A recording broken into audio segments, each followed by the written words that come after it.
Late summer 1967, 3 Corps, just north of Saigon. You're looking at the casualty flow the way the Army's own medical system saw it, through aid stations, dust-off pads, and evacuation hospital wards.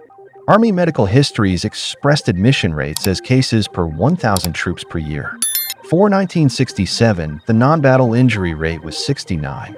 In this video, you're going through 3 phases of injuries that did not come from enemy fire. First, the everyday wounds that turn ugly in the field, then the transport and machinery accidents that break bodies fast, and finally the friendly fire and accidental discharge injuries that arrive without warning and leave the hardest paperwork behind. Phase 1, the small wounds that don't stay small. The first phase starts quiet. It's the cut that should have been nothing. The fall that should have been a bruise. The blister that should have healed. In Vietnam, it often did not stay small. Army medical histories noted that across 1965 to 1969, disease dominated admissions overall, but non-battle injuries stayed steady year to year, even as the fighting rose and fell. This is the part that doesn't make headlines. A man comes in with a foot split open from constant wet ground and bad socks. Another comes in with a deep gash from field work, sandbags, concertina, brush clearing. A mechanic shows up with crushed fingers from improvised maintenance under pressure. The environment makes it worse. Skin macerates fast. Minor wounds get dirty faster than they can be kept clean. Infections move in early, and once they do, you're not talking about pain, you're talking about time. The medical system tracked that time as lost manpower. For other injury, Army medical summaries estimated 347,100 man-days lost in 1967. That category is where a lot of this phase lives. A Vietnam veteran later recalled being cut up by elephant grass while moving in the field, and then watching those cuts turn into terrible, infected rot that pulled him out for several days. Not shot, not shelled, just cut, contaminated, and taken out of the line. By the end of this first phase, the warning is simple. If a small injury can remove a man from the field, then the next phase, where steel and speed enter the picture, can remove him from the fight in 1 second. Phase 2. Rotors, rollovers, and the injuries of movement. Mid-tour, the war becomes motion.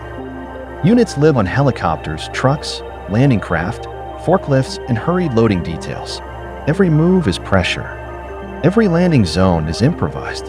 Army histories emphasized how dependent treatment was on rapid evacuation. And in Vietnam, evacuation often arrived by helicopter. A medical support history described dust-off pickups where time on the ground was usually between 30 seconds and 1 minute. That detail matters because it tells you what these aircraft were doing, coming in fast, leaving fast, often under bad weather, bad visibility, or poor landing surfaces. Now picture the injury pattern that comes with that. Hard landings and rollovers turn spines into medical problems for life. Rotor wash and blown debris, blind eyes and open skin. Cargo shifts, pins legs, and crushes hands. These are not rear area injuries. They happen on hilltops, on muddy pads, on roads with soft shoulders, and at night when a driver is trying to keep a convoy moving. One officer later described a helicopter coming into a crowded landing zone, stacked chest high, with food and ammunition. In his recollection, the pilot dipped in, tried to climb into position, drifted sideways, and the aircraft came down wrong, then started smoking as people ran toward it. That is a non-enemy moment that produces enemy-grade damage. Burns from fuel and hot metal. Compound fractures from impact. Internal injuries that don't announce themselves until man collapses. This is also where the evacuation chain starts making harder decisions.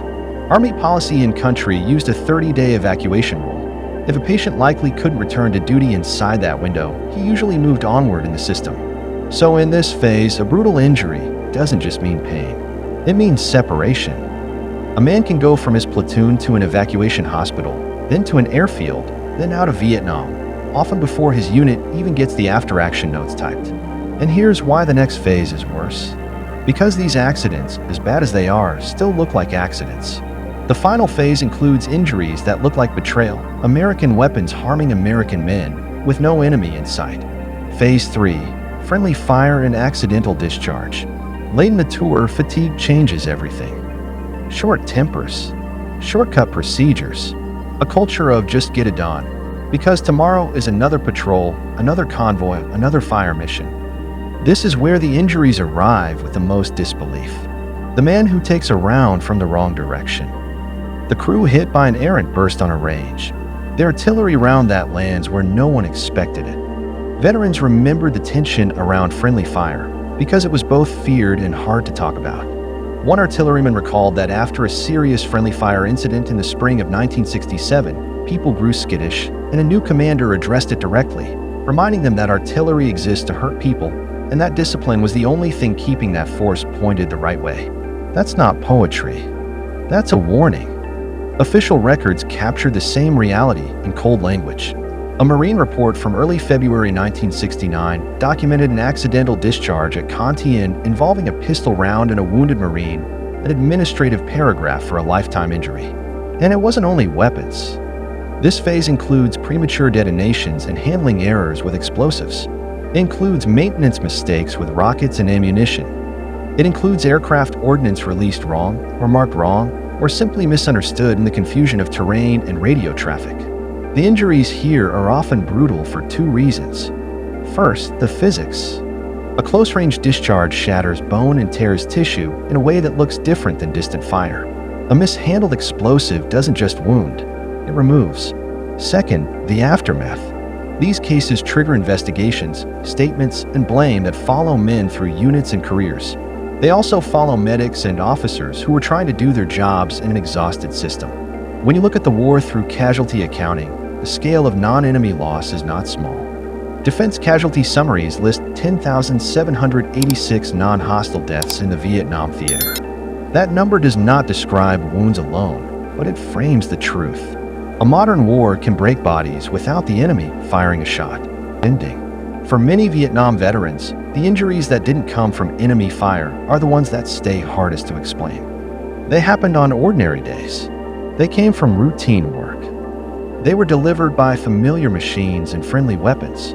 Army medical histories and hospital records treated these injuries as categories: non-battle admissions, other injury mandates, evacuation decisions. The men who lived them remember something simpler. You could do everything right in a place like Vietnam and still leave the war on a stretcher because the environment, the tempo, and the machinery punished the smallest mistake. And for the men who carried those injuries home, the war did not end with the last firefight. It ended later, at the first limp in the morning, at the first stiff hand that wouldn't close, at the first scar that reminded you the most brutal damage sometimes came from your own side of the line.